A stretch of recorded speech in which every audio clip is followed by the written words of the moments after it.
तो वो जो कहानी सुनी थी उस समय में पढ़ी थी, क्या उस कहानी को सिर्फ सुनने से हमारा फायदा हुआ? क्या उस कहानी से हमारे जीवन में बदलाव आ गया?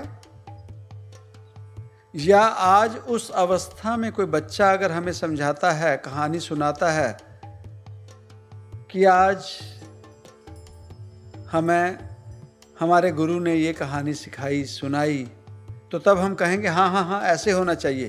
हमें भी पता है, वो बकरी एक बैठ गई, ऊपर से चली गई दूसरी बकरी, ये हमें भी पता है। हमें सिर्फ ये पता है।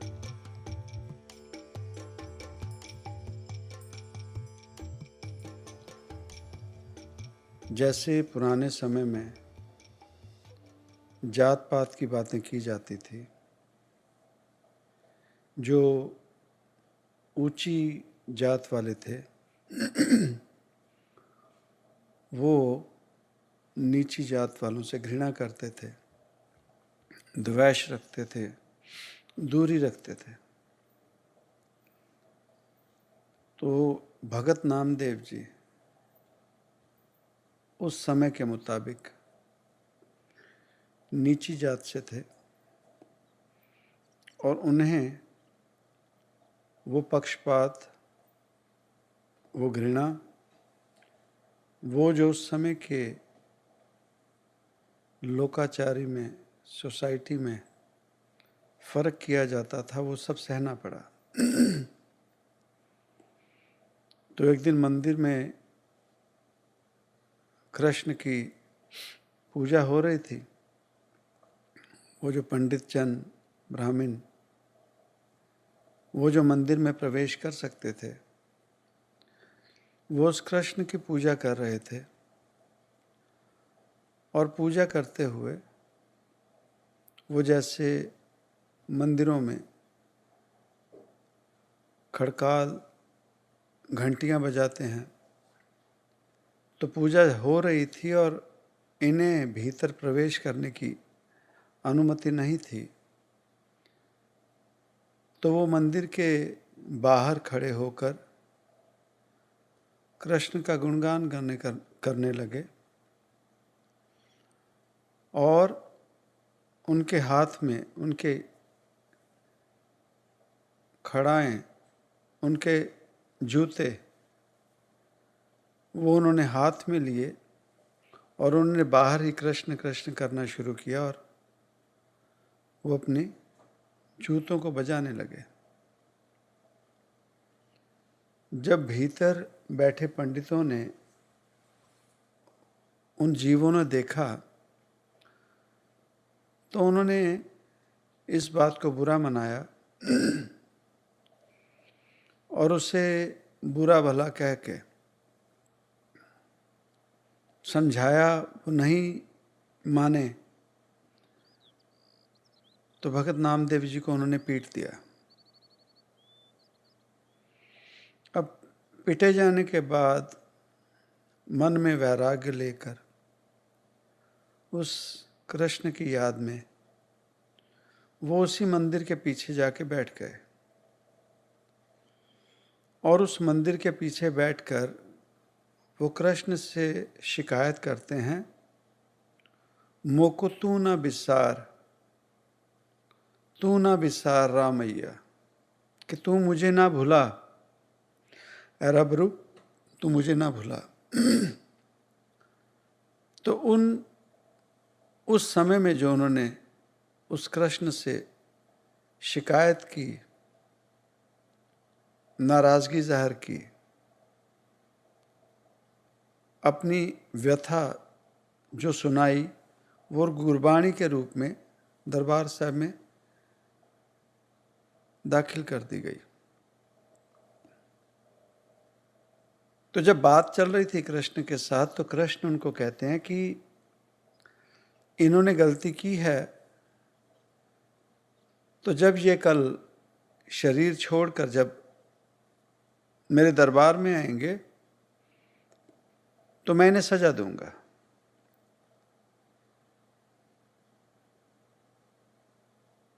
तो फिर वो कहते हैं, मुए हुए जो मुक्त दियोगे, कहते हैं कि आप आओगे, आपको मुक्ति मिलेगी और इनको सजा देंगे।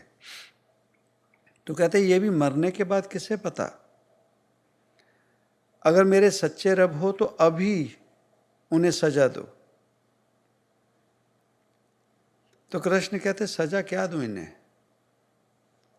कहते नहीं, ऐसे नहीं हो सकता।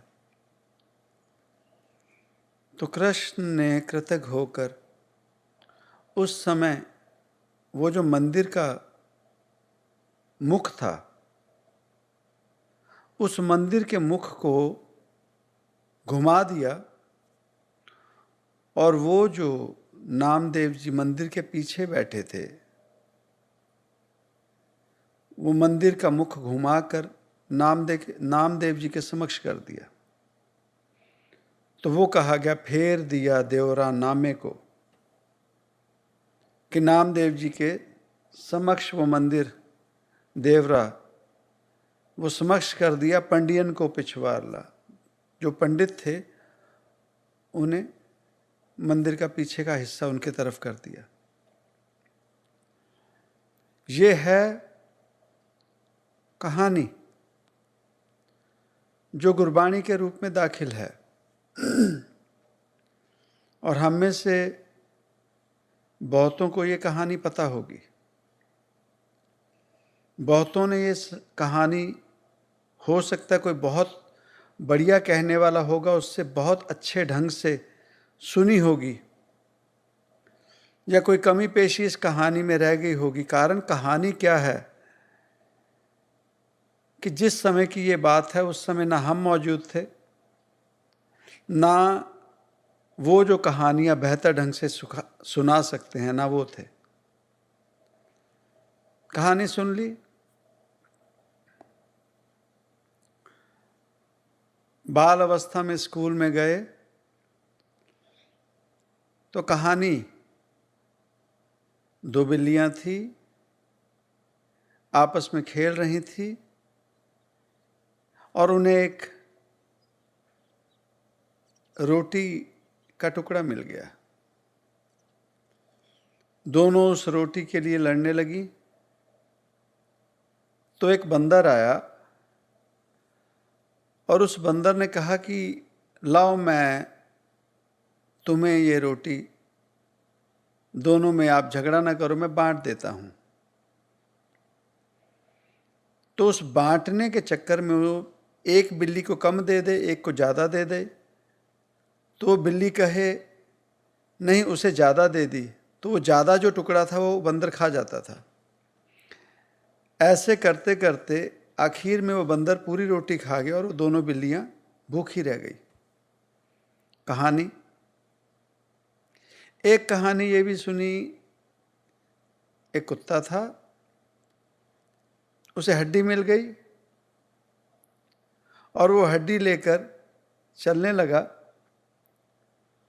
और एक चलते चलते नदी के किनारे पहुंचा, और उस नदी में उससे अपनी खुद की परछाई दिखी पानी में। तो उस परछाई को देखकर उसे लगा कि कोई और कुत्ता भी सामने खड़ा है और उसके मुंह में भी हड्डी है। उस हड्डी के पाने के लालच में जब वो भौंका तो वो जो हड्डी थी पानी में गिर गई। कहानी। एक जंगल में एक खरगोश था और एक कछुआ था। आपस में होड़ रहती थी। खरगोश गुमान में था कि मैं बहुत ज़्यादा तेज भागता हूँ। तो एक दिन उस गुमान में उसने जंगल में शर्त रख दी कि इस कछुए को कहो कि मेरे संग भागे और देखते हैं कौन जीतेगा। कछुआ मान गया। कछुए की गति खरगोश के समक्ष धीमी थी। गुमान में गया खरगोश। नजदीक पहुंचने पर सो गया। वो आराम करने लगा। और धीरे धीरे कछुआ चलते हुए उस दौड़ में जीत गया। कहानी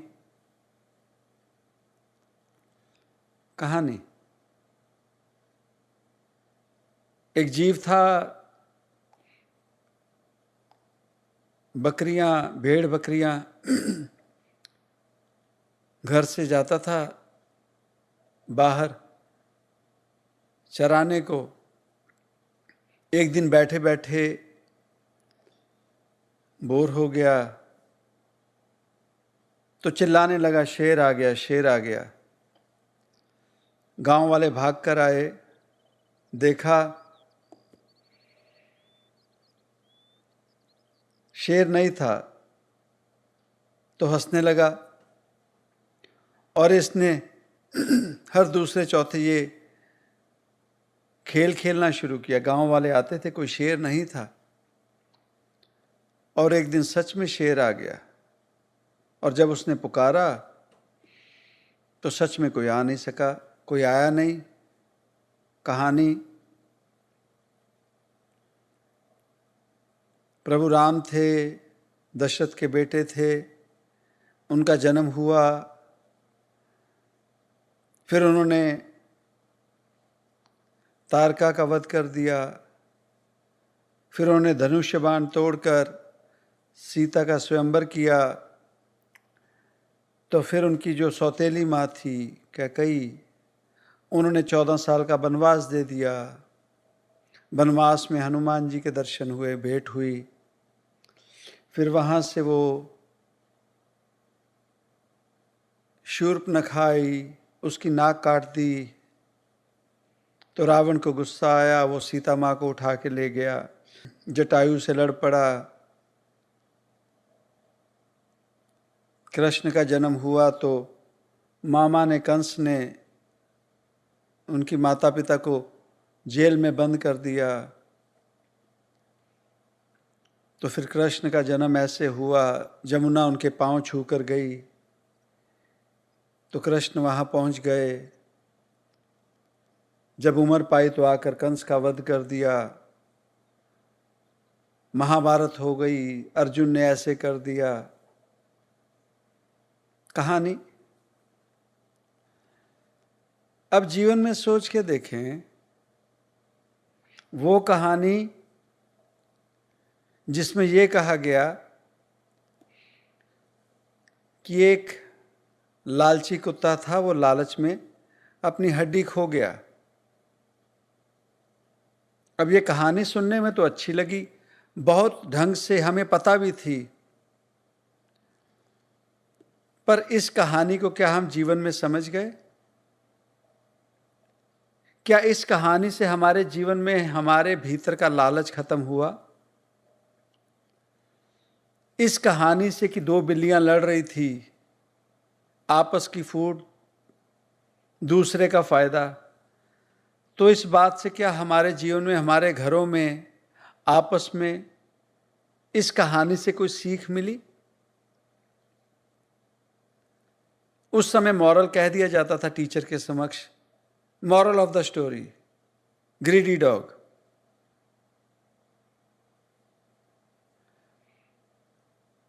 उसने शोर डाल दिया, शेर आया, शेर आया, तो इससे सबक उस समय मिल गया। तो इस कहानी से हमारे जीवन में कोई फर्क आया? कहानी सुन ली, कहानी सुनने में आनंद आ गया, तो अपने आप से हम सवाल कर सकते हैं कि उस कहानी में जिसमें बिल्लियां आपस में लड़ पड़ी, या एक और कहानी कि एक छोटा सा नदी के ऊपर पुल था जिससे एक समय में एक ही जीव जा सकता था, गुजर सकता था, तो 2 जीव वहां से गुजरने लगे तो एक ही जीव जा सकता था।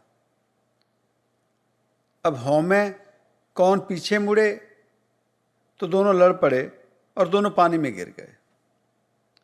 तो अब जब पानी में गिरे हुए थे तो क्या देखा कि दो बकरियां अलग अलग किनारे से चली, और जब एक दूसरे के समक्ष पहुंची तो एक बकरी बैठ गई, दूसरी बकरी उसके ऊपर से चली गई, दोनों ने क्रॉस कर लिया। कहानी तो ये कहानी सुनी है, पढ़ी है, पर जब समय आया तो हमारा जो दीर्घ रोग हौमे हमारा मर गया। हमने अपने रिश्ते नाते, आर परिवार, दुनियादारी, इस हौमे में मैं नहीं झुकूंगा, मैं नहीं झुकूंगा। तो वो जो कहानी सुनी थी, उस समय में पढ़ी थी, क्या उस कहानी को सिर्फ सुनने से हमारा फायदा हुआ? क्या उस कहानी से हमारे जीवन में बदलाव आ गया? या आज उस अवस्था में कोई बच्चा अगर हमें समझाता है, कहानी सुनाता है कि आज हमें हमारे गुरु ने ये कहानी सिखाई, सुनाई, तो तब हम कहेंगे हाँ हाँ हाँ ऐसे होना चाहिए, हमें भी पता है। वो बकरी एक बैठ गई, ऊपर से चली गई दूसरी बकरी, ये हमें भी पता है। हमें सिर्फ ये पता है,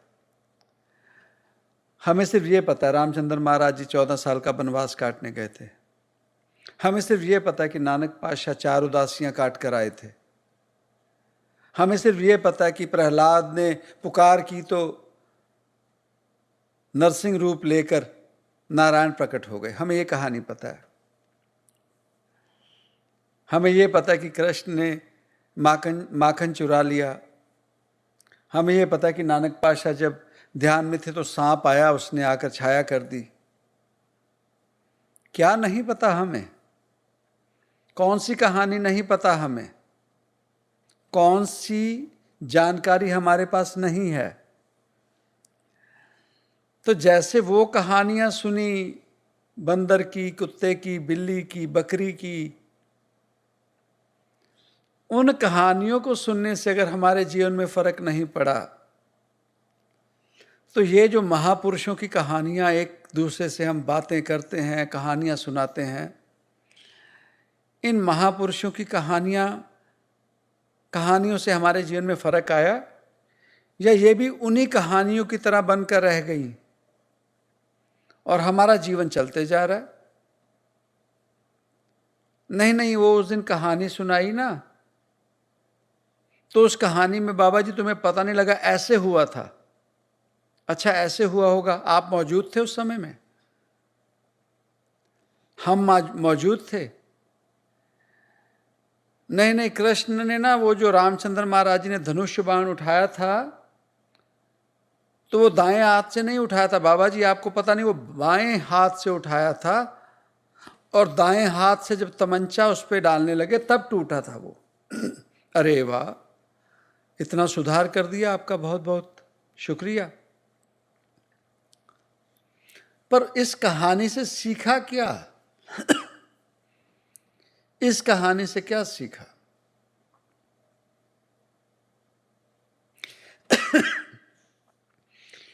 इस कहानी से क्या सीखा? कि वो जो रब रूप उस समय में भोलेनाथ थे, उनके परशुराम भी भक्त थे और रावण भी भक्त थे, अपने आप में दोनों। उसके बावजूद इस कहानी में दोनों का वर्णन है, रावण का भी और परशुराम जी का भी। इस कहानी से हमने क्या सीखा? हौमे दीर्घ रोग है। दोनों घुमान में आ गए थे, तो वो रब जो मान सम्मान देता है, उन्हें उस अवस्था तक पहुंचा दिया, जब अपनी आई पर आया तो दोनों धनुष्य नहीं उठा सके। रावण नहीं उठा सके, और परशुराम जी आ गए अपनी हौमे में। तो उस समय जो रामचंद्र महाराज जी समक्ष खड़े थे, वो तो एक बाल उम्र में, बाल यौवन में, वो तो उस समय वैसे ही खड़े थे। तो परशुराम जी ने क्या उन्हें पहचान लिया था? पर जिस गुमान से वो आए थे, इस कहानी से क्या हमने जीवन में सबक लिया?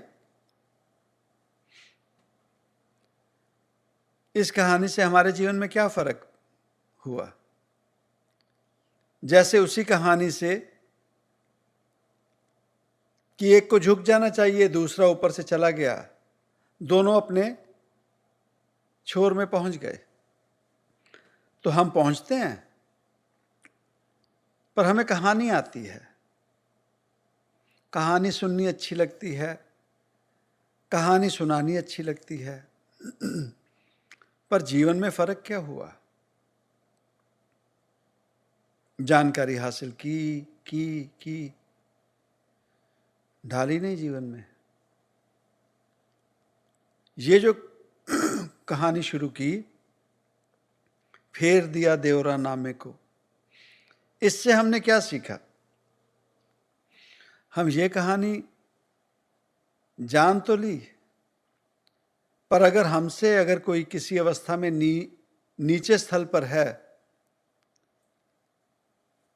पैसे से, जाति से, उम्र से, तो हम उस समय उस जीव से जैसे व्यवहार करते हैं, तो उसमें हम नामदेव हुए या वो पंडित हुए जिन्होंने घृणा की।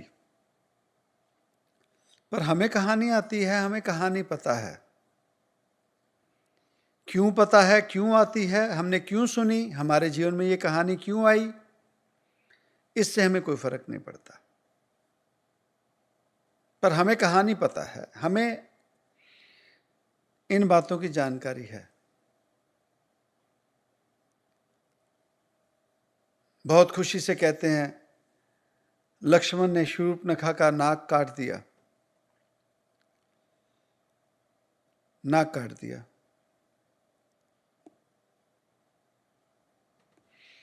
उन्हीं के पिता राजा दशरथ, उन्होंने कितनी शादियां की? 3। तो क्या उनके बाद किसी ने 2 से ज्यादा शादियां, 3 शादियां नहीं की? तो करने में लक्ष्मण भी कर सकते थे। रामचंद्र महाराज जी के पास वो शूर्पणखा आई, तो रामचंद्र महाराज जी भी उनसे विवाह कर सकते थे। वो तो पहली भेंट थी ना, उन्हें कहां पता था वो रावण की बहन है। पर इस बात से हम ये नहीं समझे कि रामचंद्र महाराज जी ने ना क्यों की। वो कहते हैं, रघुकुल रीत सदा चली आई, प्राण जाए पर वचन न जाई। वो कहते कि मैंने सीता मां को मैंने वचन दिया कि मैं तेरे अलावा किसी और से जीवन में कभी शादी नहीं करूंगा, तू ही मेरी रानी, महारानी तू ही है। तो हमने इस बात से अपनी जुबान, अपने वचनों की, अपनी कही बात की अहमियत समझी, या सिर्फ बोलने को बोल देते हैं कुछ भी। पर हमें कहानी पता है, हमें कहानी पता है। आज हमें कोई कह दे कि इस काम से तुम्हें यह नुकसान होगा, कहीं जन्मपत्री बता दो ना। तो जन्मपत्री बताने में कोई कह दे हमें कि इस समय में तुम्हारा ये नुकसान हो सकेगा, हो सकता है ये नुकसान हो जाएगा, तो क्या हम लोग कॉशियस नहीं हो जाते? क्या हम लोग उन परिस्थितियों में उस चीज का सॉल्यूशन नहीं ढूंढते? तो जब कंस को पता लगा कि तेरी खुद की बहन के घर में ही तेरे काल ने जन्म लेना है, तो कंस ने जो किया वो गलत था। नहीं, हर बात का कारण है, हर बात की कोई ना कोई वजह है। उस वजह में यह था कि उन्हें कह दिया गया था कि 8वीं संतान, उन्हें कह दिया गया था, उन्हें पहले जो बच्चे हुए थे उनका वध नहीं करना चाहिए था। इस वजह से उसका वध हुआ, उसे सजा मिली। पर हम इन कहानियों से सीखे क्या? बस कंस बुरा है, बुरा था, ठीक है, उसे सजा मिल गई। रावण बुरा था, रावण को सजा मिल गई। इस जानने से हमारे जीवन में क्या फर्क हुआ? इस जानने से हमारे जीवन में क्या फर्क हुआ? कंस की भक्ति कोई कम थोड़ी थी। जिसने अपनी मौत पर विजय पा ली, वो कोई कम ताकतवर थोड़ी था।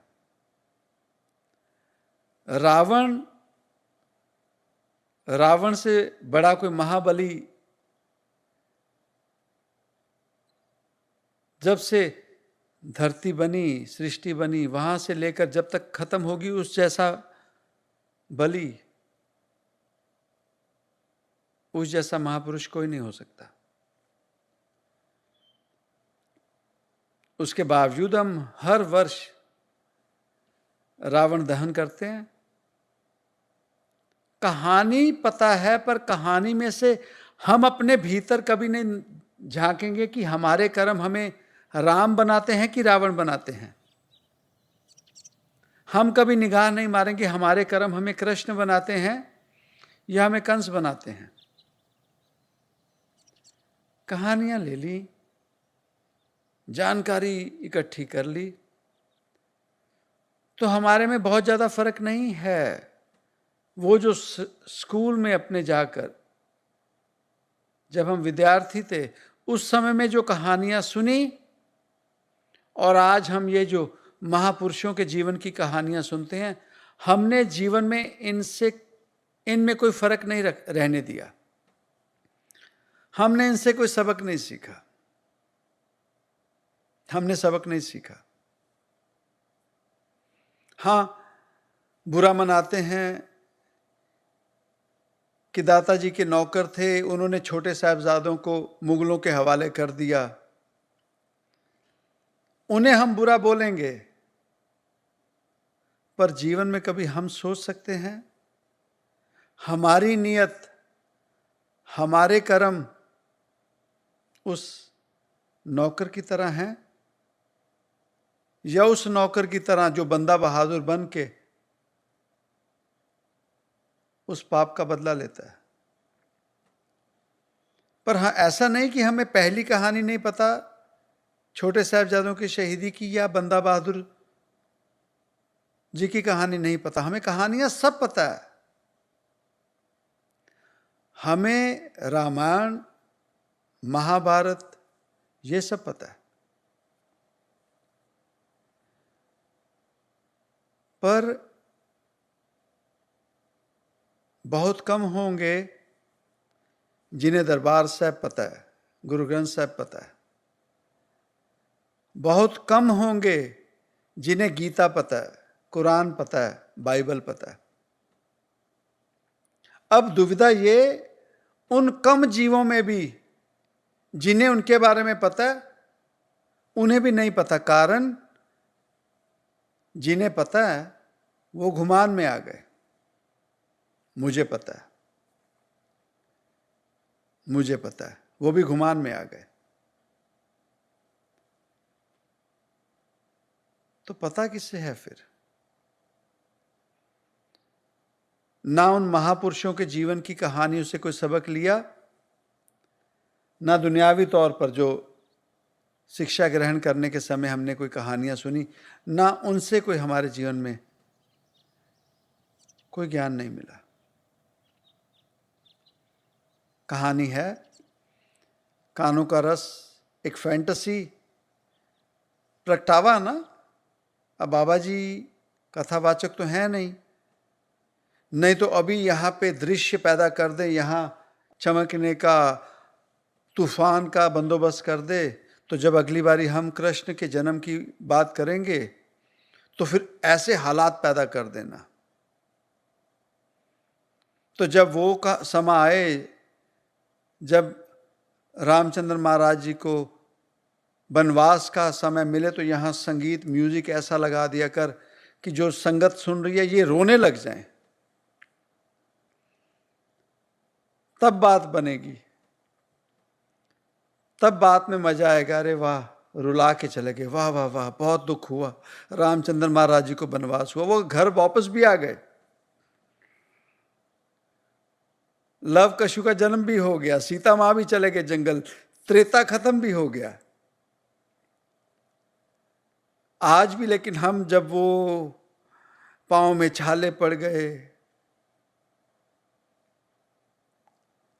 तो उनके पांव के छाले हमें याद है, लेकिन हमारे समक्ष आज कोई गरीब जूते फटे हों, उनमें हमें वो राम नहीं नजर आएंगे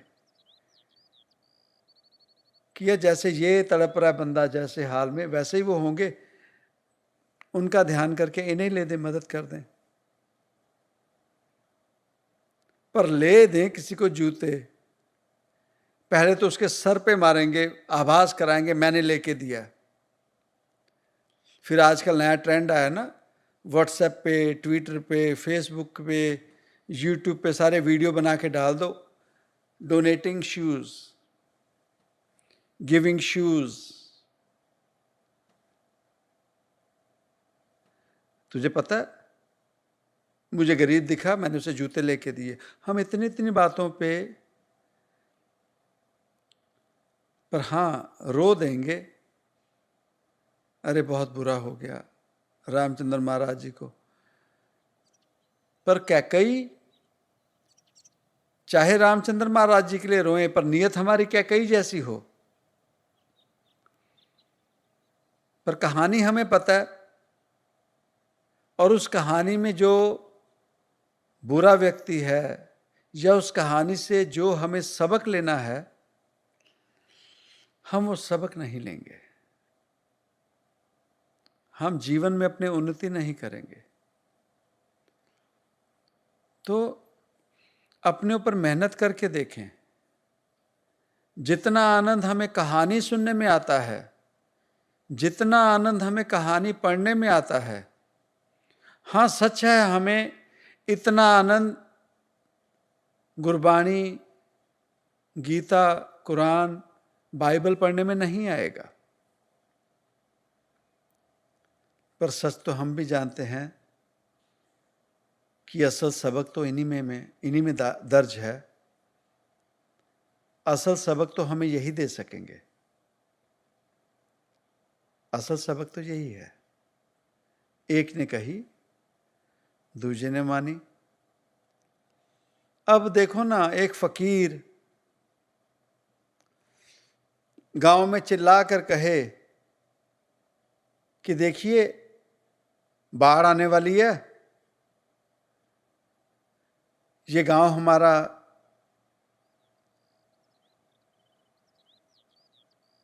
नीचे ढलान में है, तो बाढ़ आने वाली है, ऐसे करिए आप सभी यहां से अपना जितना जरूरी सामान है उठाकर पहाड़ी पर चल दें।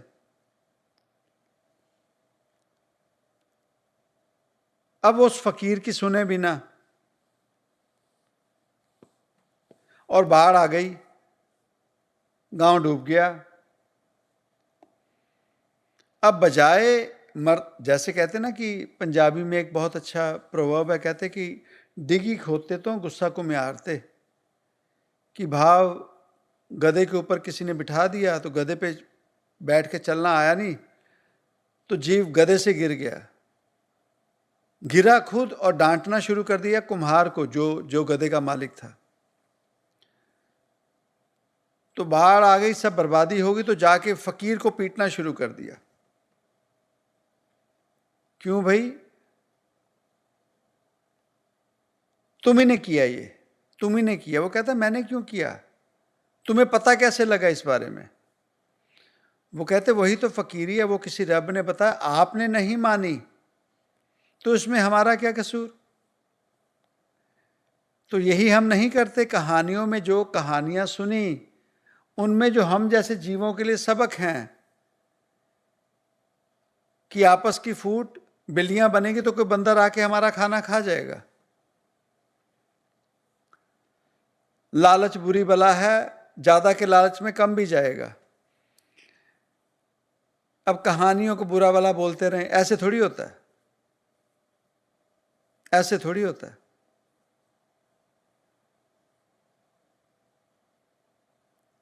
जीवन में सबक लें, जीवन में सबक लें। तो जब कृष्ण ने इंद्र से पंगा हुआ, उसका परेशानी हुई, तो इंद्र ने भी तो अपना रंग बताया था। तो कृष्ण ने समझाया, उस समय कृष्ण की भी नहीं मानी गई। पर हाँ, कृष्ण कृष्ण है, वो अपने छोटी उंगली पे गोवर्धन को उठा सकते हैं, वो फिर संभालते हैं। तो कृष्ण कहीं गए नहीं। वो नानक, वो जो भी रूप में हम जिन्हें अपना रब मान के चलते हैं, वो कहीं गए नहीं। पर सच जाने कि वो जा भी चुके हैं, वो जा भी चुके हैं। श्रद्धा, बस वो श्रद्धा है हमारे भीतर जो उन्हें हमारे साथ रख रही है।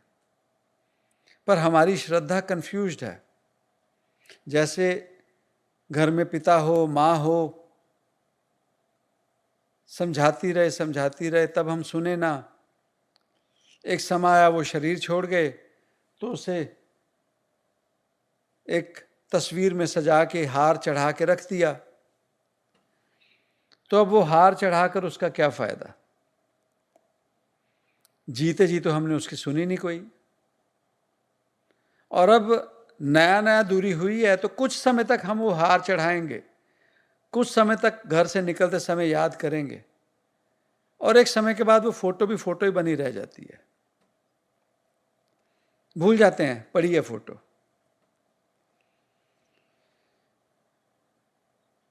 कारण जब जीते जी पिता का, माँ का डर नहीं था, घर में हम कलेश एक दूसरे से लड़ते झगड़ते थे, तब भी वो अपना सर पीटते थे, अरे मत करो। तो अब जब तस्वीर में आ गए, तो तस्वीर देखकर हम अपने घर का लड़ना झगड़ना बंद कर देंगे? तो वो जो रब, जिसे भी हम रब कहते हैं, वो जब किसी तरीके से हमें समझाते हैं, कुर्बानी के रूप, कोई महापुरुष, कोई संत जन, कोई फकीर, तब हम नहीं सुनते, तो तस्वीर लगा देंगे। तो तस्वीर की अभी कैसे सुनेंगे, कैसे मान लेंगे? अपने भीतर अपने आप को कितना धोखा दे सकते हैं? कहानियां सुनने से, जानकारी हासिल करने से सच्चाई की प्राप्ति नहीं होगी। कहानियां पढ़ने से, सुनने की बजाय जिस भी धर्म के साथ जुड़े हैं, उस धर्म के धर्म ग्रंथ, उस धर्म के महापुरुष, वो जो हमें समझाते हैं, उन बातों को समझ लें, उन्हें जीवन में ढाल लें। जीवन में ज़रूर तरक्की होगी, और जीवन की, इंसानी जन्म जो मिला है, इसकी सच्चाई ज़रूर मिलेगी। और जीवन में वो जो खालीपन है, वो जो बावलापन है, वो जो कहीं सुर्त नहीं, कुछ नहीं पता कैसा जीवन, उसे एक सेध मिलने लगेगी, शिक्षा मिलने लगेगी, जीवन का एक मकसद मिलने लगेगा। दुनियावी तौर पे राजा भी जाता है, रंक भी जाता है, राम भी जाते हैं, रावण भी जाते हैं, कंस अगर जाते हैं तो कृष्ण भी जाते हैं। जाना सभी ने है, सभी जाते हैं। पर एक कबीर साहब कहते कि एक क्षण सिंहासन गए, वो कौन है? और वो जो भटक रहे हैं जीते जी भी और मरने के बाद भी, वो कौन है? कोई सच्चाई है जो कहानियाँ सुननी भी बुरी नहीं है, तस्वीर लगानी भी बुरी नहीं है, पर भीतर अगर उस चीज़ की इज्जत है, उस चीज़ को मानने की क्षमता है, नहीं तो कोई फर्क नहीं। तो हमसे बेहतर धन्ना भगत हुए, उन्हें कोई तस्वीर का पता नहीं था, बस एक मसाला पीसने वाले पत्थर में ही रब को पा लिया। ना कोई जानकारी, ना कोई पढ़ाई। हमारे पास पढ़ाई भी है, जानकारी भी है, उसके बावजूद रब नहीं। उनके पास रब है। सो जीवन में कोशिश करें, इन चीज़ों से उठें और सच्चाई समझ लें और सच्चाई के पीछे फिर चल पड़ें। वही सच्चाई ही हमारा रब है, वही इस जीवन की कामयाबी है।